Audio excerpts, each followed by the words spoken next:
In today's episode, I speak to Stanley J Ward about how to identify cognitive distortion and what we should do about it.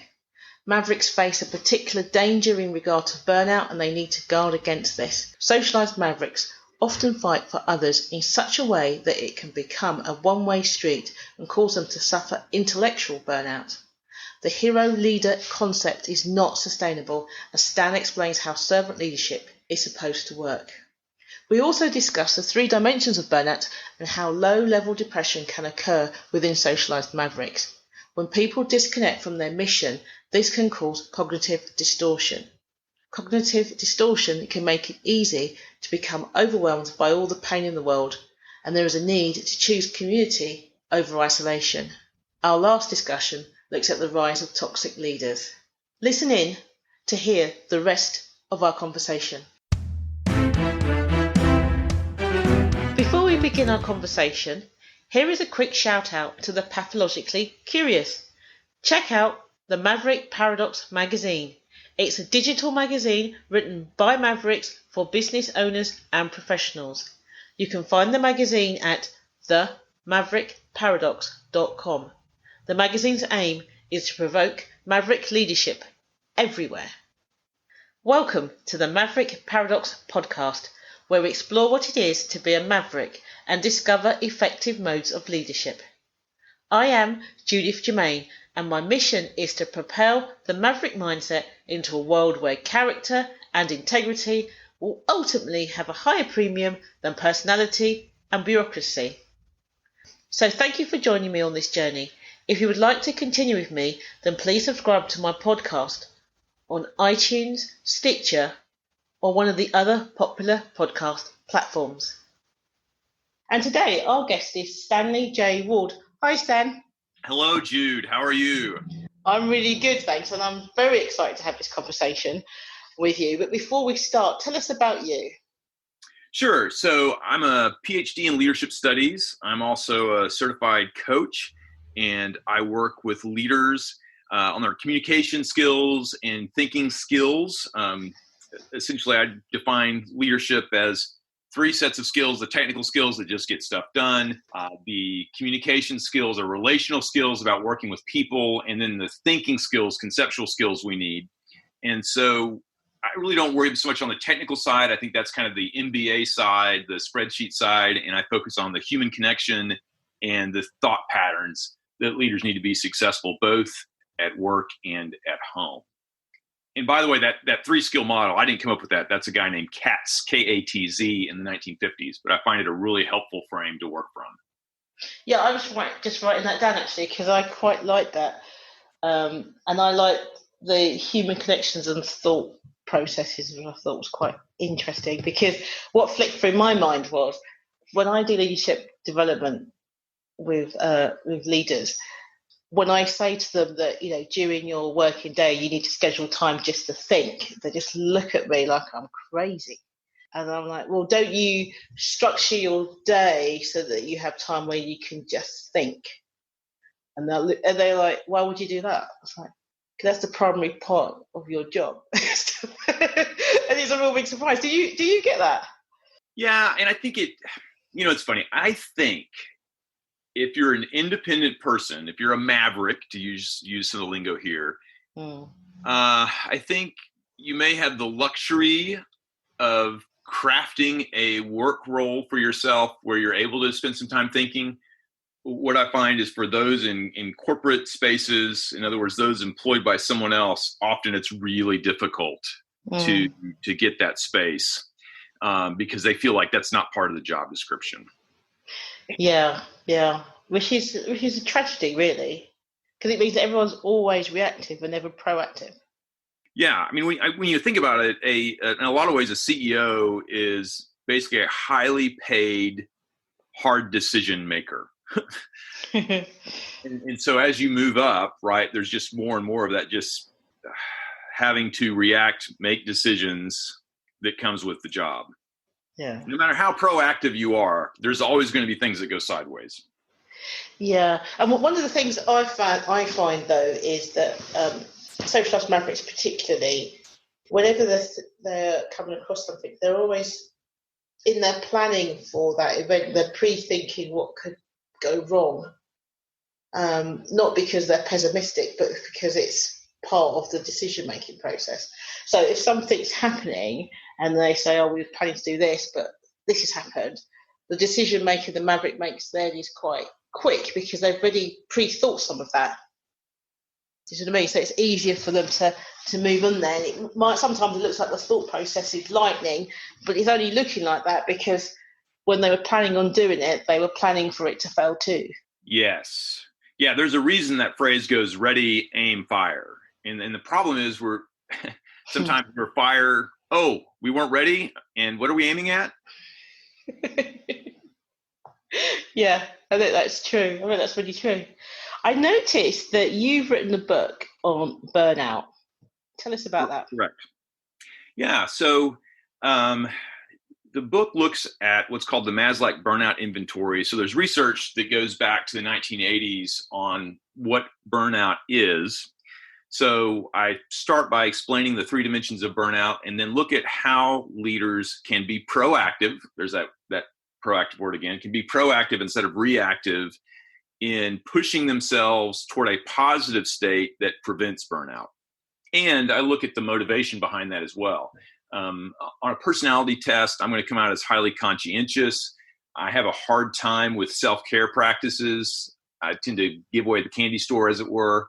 And I've learned from personal experience, as well as working with leaders, especially the leaders I enjoy working with, that self-care is not selfish. And so the book is about making that transition. The title of the book is How to Beat Burnout for Yourself, Your Family, and Your Team. And it's not so much talking about here's how to beat burnout for yourself, and then here's how to beat it for your team, and here's how to beat it for your family. It's here's how you can beat burnout so you can show up fully for your family and your team. So what dangers do you think Mavericks face on the burnout front? Yeah, well, we were talking earlier about Mavericks like to add value. And so because we enjoy giving, if we're not careful, that can become a one-way relationship. And it depends on personality type as well. I think for the high, I'm going to use DISC personality assessment, right? The driver doer, the influencer, the conscientious person, specialist.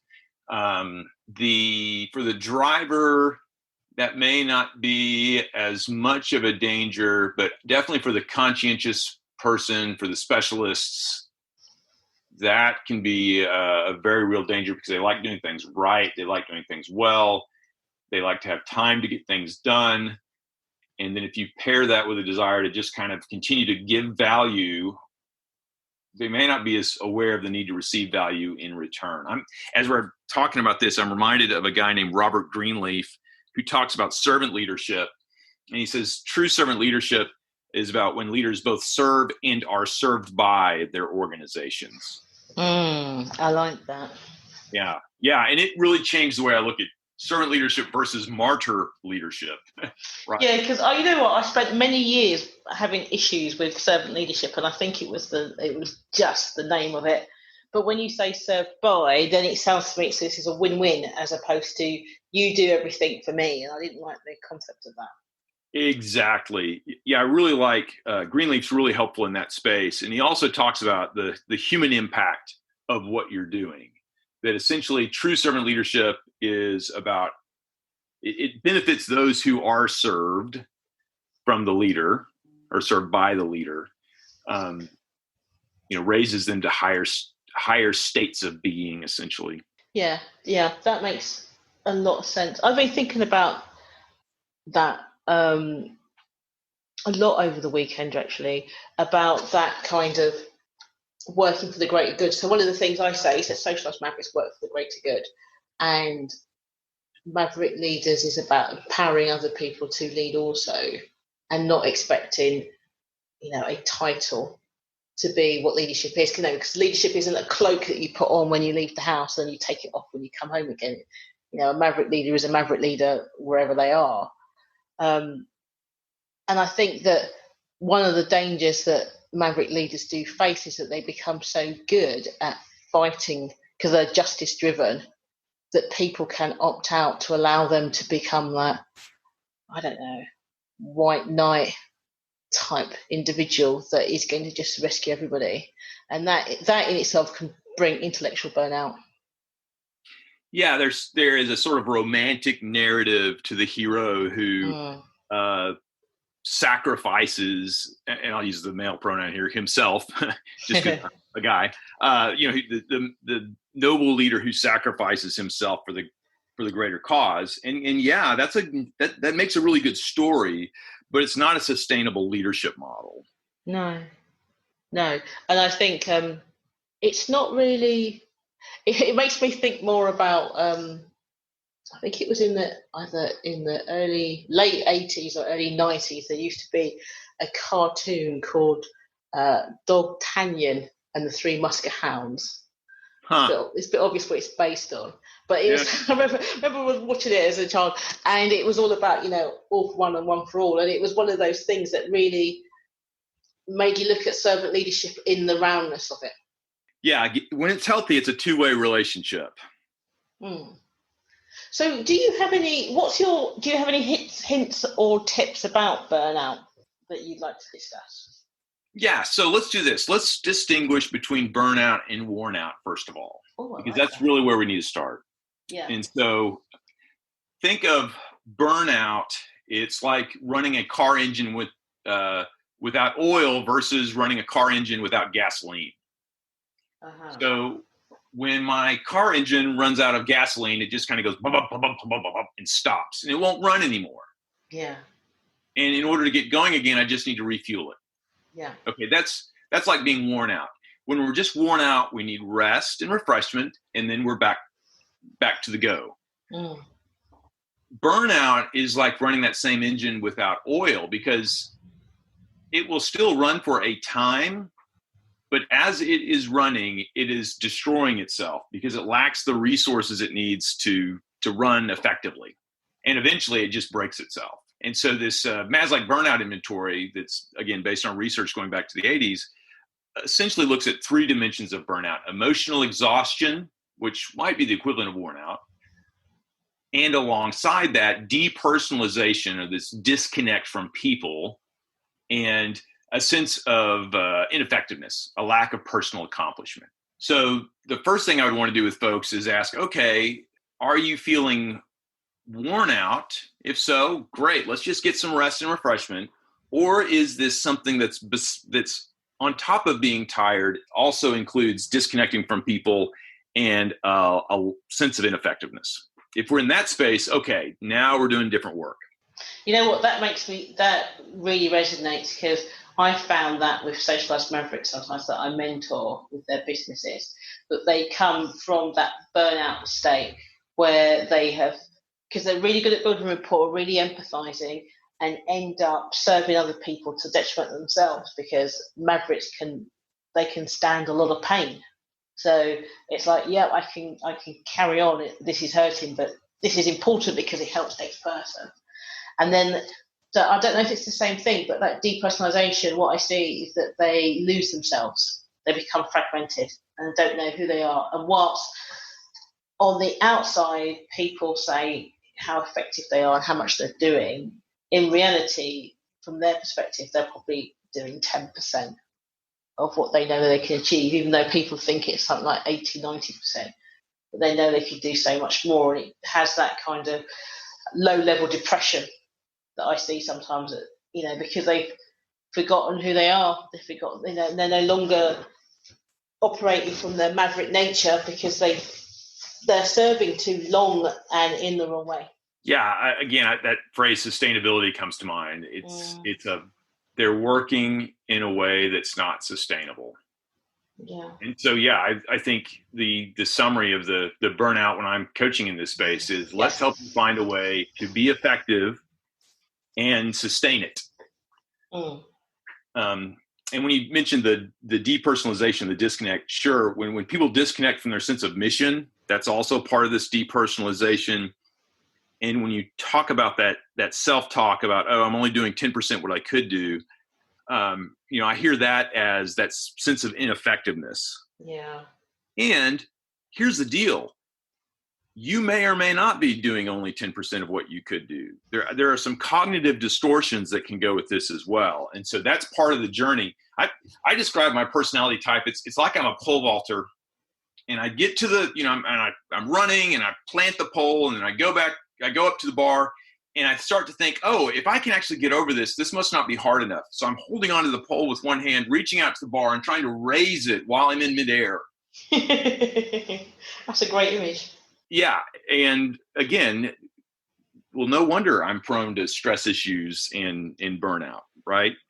And so that's part of my story and my journey is learning to identify those cognitive distortions, those self-sabotaging patterns, and to address them again, so I can show up fully for those I work with, and I can show up fully for my family. Is there a typical distortion that people would have in that space? Gosh. Well, again, you talk about stuff, or people who are really justice-minded, it's easy to get overwhelmed by all the pain in the world. And so with that, I think the first step, and I'm thinking about, I'm going to draw on a lot of principles, and maybe we can look at what practical application would look like after that. But I'm thinking about the book, 7 Habits of Highly Effective People, where Covey talks about a circle of influence versus a circle of concern, right? Yeah. Circle of concern is the things we're worried about. Circle of influence is the things we can actually take action on. Yeah. And so part of that's going to be aligning those two circles as much as possible. Because if you're constantly putting your thoughts into things you can't really take any action on, that's a cognitive distortion. You will feel ineffective no matter how much good you're doing in the world. And it's depressing too. Yes, it can go with that. Yep.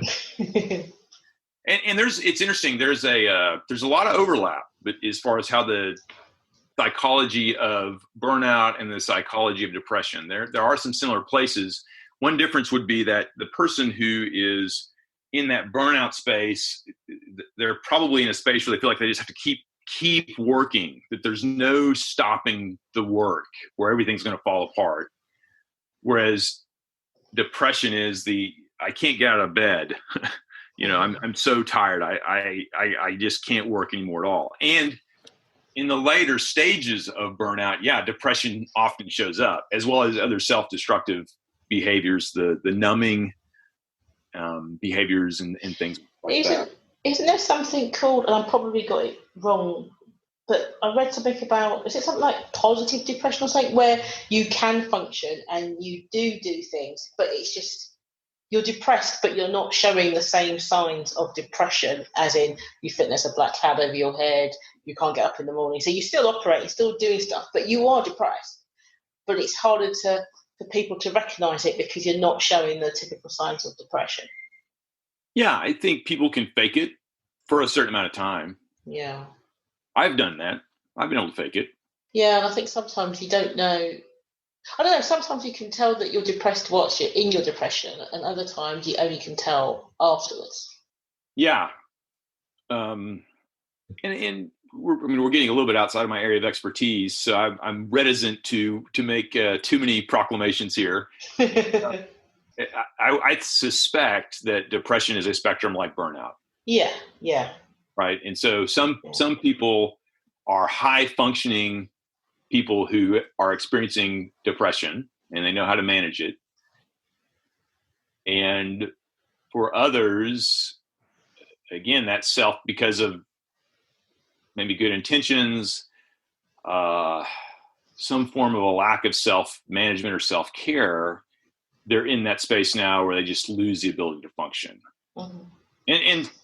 And I've had experiences where stress has done that to my body. Yeah. Just shut me down.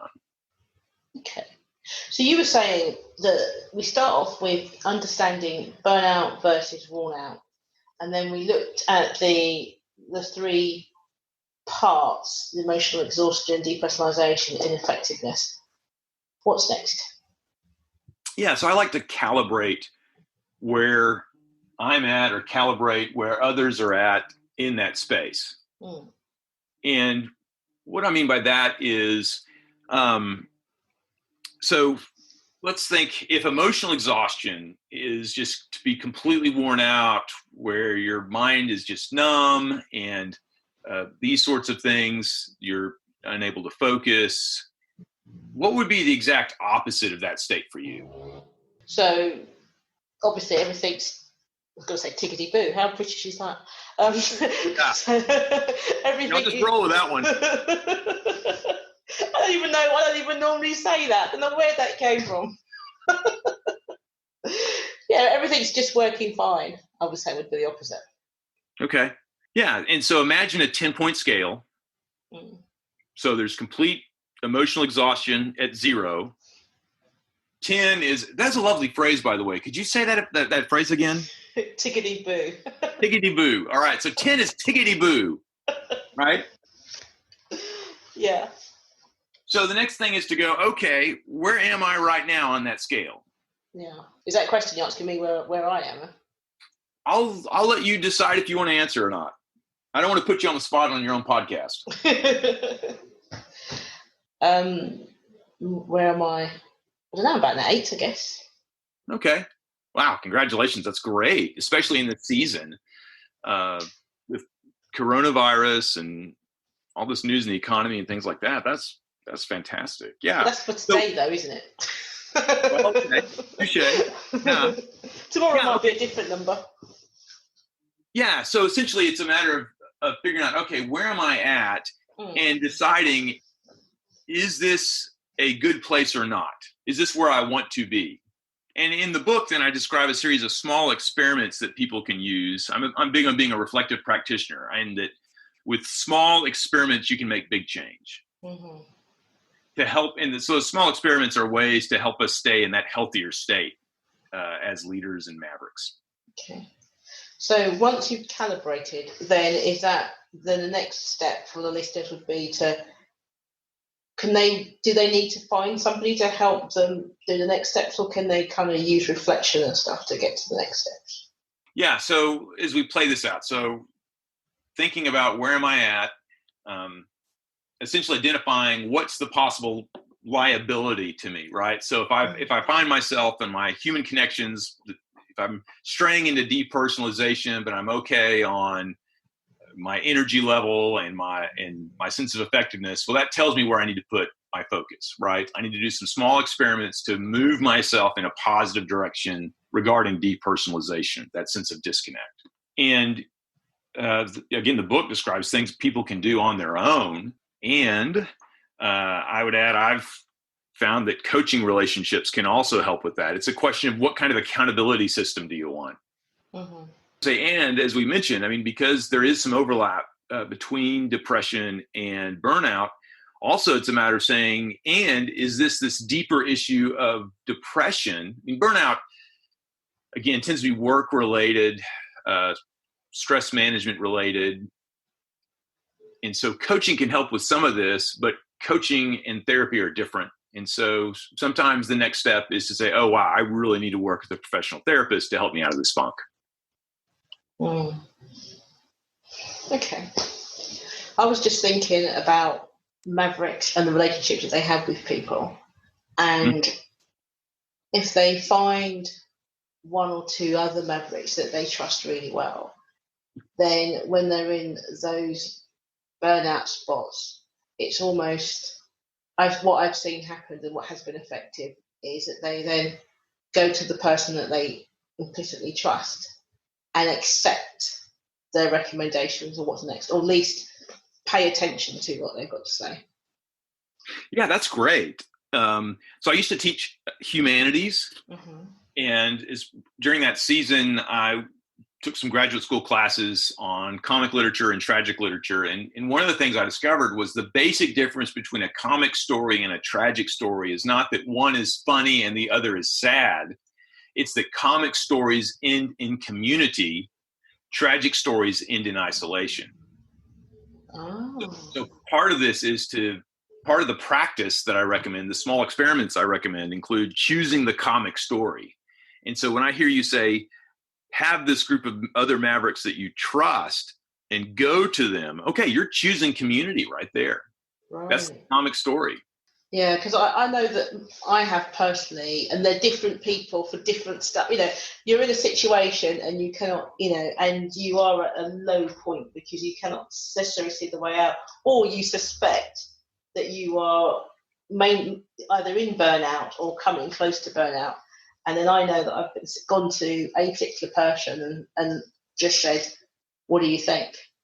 And then they just say, and it's like, I don't really want to agree with you, but then there's one particular person, and when they hear this podcast they'll go, "Oh, that's me," because I'll go to and then they'll say blah blah blah, and then I'll go, and I'll argue against whatever it is because I don't like what they've told me, and then I go away and then I reflect on it, and then I realise that what they told me is exactly what I need to do next. It's just that I don't want to because it's uncomfortable or whatever reasons. But I trust that when they're telling me these things, the intention's pure. Do you know what I mean? So I can rely on that as a bedrock. Yeah, I think it's good to have relationships with people who can hold a mirror up to you, right? And say, "Here's what I'm seeing."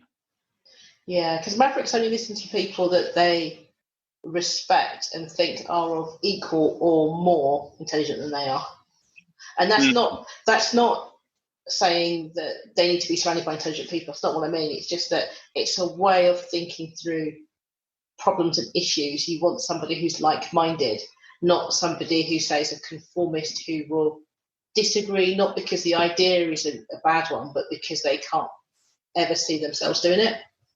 And that's not a good person to be around. Yeah. Well, and burnout's going to be a threat to the very state of being a maverick then, right? Because if you're emotionally exhausted, if you don't have the energy, then it's hard. You can't do the hard thing. Yeah, and then you let people down because they look to you as the person that's going to save them. Oh, okay. That right there. I know, I'm smiling when I'm saying that. You can't see it. But it's true, though, isn't it? It's like, they're looking to you to save them. Okay, there's your problem, right? And I don't mean you personally. Yeah, I understand. That phrase. I mean, wow. Because that's how they see it, isn't it? Like I teach in my leadership stuff, if it's appropriate, transactional analysis, and we talk about that. Is that some people are looking for a rescuer, and you cannot put it as the leader. You cannot sit in that space. Well. You can, but it gets really unhealthy really fast. It's really toxic, adult to adult, or not at all, because that's how it's seen, isn't it? So when the maverick they need to already have that community of like-minded people that they trust, because they can falter in front of that group, and it's not. But they lose no face, or people aren't disappointed in them if they go, "You know what, I can't carry the world no more." Whereas conformists are more likely to say, "But we need you to. We need you to do this. I need you to rescue me because I can't do this myself." And that's toxic. That is. Yeah, you're reminding me of the research on toxic leadership, and one of the things we find is that one of the reasons really bad leaders come to power is because people are looking for rescuers. Yeah. When someone shows up saying, "I've got your solution," they'll buy in and end up getting, maybe more than they bargained for. And if that toxic leader is a maverick, an extreme maverick, then they understand the psychology of that, and they'll lean into it. They will say things like, "Only I can save you." Whereas you won't see a socialized maverick ever saying that, because they don't want that dependence, that dependency. They're like, "You can save yourself. Let me show you how." Yes. Yeah. And you're reminding me of another idea, the courageous follower. Have you heard of that? No, I'm liking it though. Tell me more. Sure. So again, this is literature that's been done in leadership studies. And the idea of a courageous follower is someone who can both speak up for and speak up to their leader. So it's a combination of both supporting and challenging behaviors and skills that are needed to support good leadership. And I've written on this I co-edited a textbook on ethical leadership. And I'm convinced that this followership skill is essential in organizations for them to stay healthy and ethical. Yeah. Interesting, because I love that. And the reason I love it is because I think that's what socialized maverick leaders are. So they are the courageous. So what I say happens often, you've got the business is a mission statement and all this kind of stuff, and a vision statement. But nobody really gets it and nobody really understands how to make it work. But it sounds nice, but it doesn't really mean anything. And then the socialized maverick looks at it and goes, okay, I get what you're saying. What you really mean is this. So then they reinterpret it for the people to follow. But they are that in between. So they're like good first followers. So they're doing that courageous following, that challenging and following and leading at the same time. Exactly. But I didn't know it had a name, courageous follower. That's very interesting.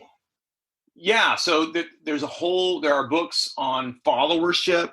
Barbara Kellerman has a book on followership that I would recommend. And then also Ira Chaleff has a wonderful book on the courageous follower. And he's also got one on intelligent disobedience that's really good. And I think any maverick would benefit from being aware of that work. Yeah, I like that. Intelligent disobedience. Yeah. I think socialized mavericks are very good at doing that and trying to encourage others to do the same. So. Yeah. Human flourishing is a good thing. And to be able to contribute to that space is a gift and a wonderful opportunity. I think it's a good place to stop. But before I do that, is there anything that I should have asked you that I didn't ask you? Because if that's the case, then feel free to tell me about it now. Yeah, maybe what's the mantra that we need to have? And I would say two things. One is self-care is not selfish. Mm-hmm. I think for those of us who tend to give ourselves away, it can feel very selfish. And so to remember, I'm doing this, in fact, I said no to an opportunity this morning and it was really hard. And I found myself wanting to apologize all over myself and navigating that space. But I did it because I have to allow margin in my life. And so I had to remember self-care is not selfish. And in those hard conversations, it's helpful to just breathe and think big picture. Because it's okay to say no. It's really hard. And it is okay. In fact, it's not just okay, it's necessary. If you're not saying no, that's probably warning sign number one. Yeah. It makes me laugh, actually, because I remember working in an organisation. I came in to help them lead a particular function. And we were talking about this, and I had a manager, or I was helping a manager underneath me to grow into leading. And I was saying, Mavericks have no problem saying no. And she just fell into peals of laughter, and I said, what do you mean? And why are you laughing? She goes, do you know how often when people ask to do something that you say no, then you stop and go, hang on a second, let me just think about that? I was like, really? I have to work on that then. And she said, but it's interesting because you have no problem saying no when it's an outlandish question or ask, and then you say, hang on a second, let me consider it. But her view was that it enabled people to step back and think, is this a reasonable thing to do? Yeah, because my default is, how can I help here? Mm-hmm. And so it makes it really hard to say no. Yeah, it is difficult. But I think sometimes people take advantage. Oh, I know they do. Don't they? Because they know that. Because I'm like you, I've got, whenever I've done any psychometrics, I always come up high with the, need to be liked, always. But, I've had roles where I've had to learn that, that's not necessarily going to happen all the time. But I do have that, I want to do this and I want to please you and I want to get all that stuff. But you have to recognise, you said that it's okay to say no, and it's not good to put yourself in a situation that isn't good for you. And so the question becomes, how do we get the awareness to do that? Because that's the first step, being aware. Yeah. What do you propose for that? What was it? Socrates, know thyself. There is a tremendous amount of self-awareness that is part of this process. What are the things that energize me? What are the things that deplete me? How much of my life is spent in the depletion space versus the energizing space? Yeah, I totally agree with you. I'm sort of smiling away because I've had lots of conversations recently about this by saying that the first step is knowing yourself. Because if you know what you believe in, you know your values, you know your principles, you know what it's a lot easier from that space to then decide what to do in the moment. Whereas I find that a lot of people who struggle to lead or have a lot of burnout tend to not know themselves that well. So there's a huge struggle because then they'll say, yeah, I can do. Because it's almost like wanting someone else to define you and then accepting that definition. And that can never be a good place to start. Yeah, I've told my daughters multiple times, never give your power away to someone who doesn't have your best self-interests in mind. And that's good. That's good learning. And to get that from a young age is really important.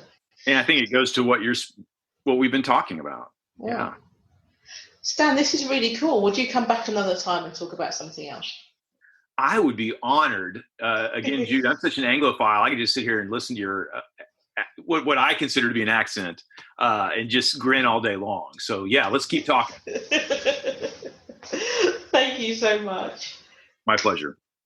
Thank you once again for tuning into the Maverick Paradox podcast. I hope you have enjoyed listening to my conversation with Stan as much as I enjoyed having it.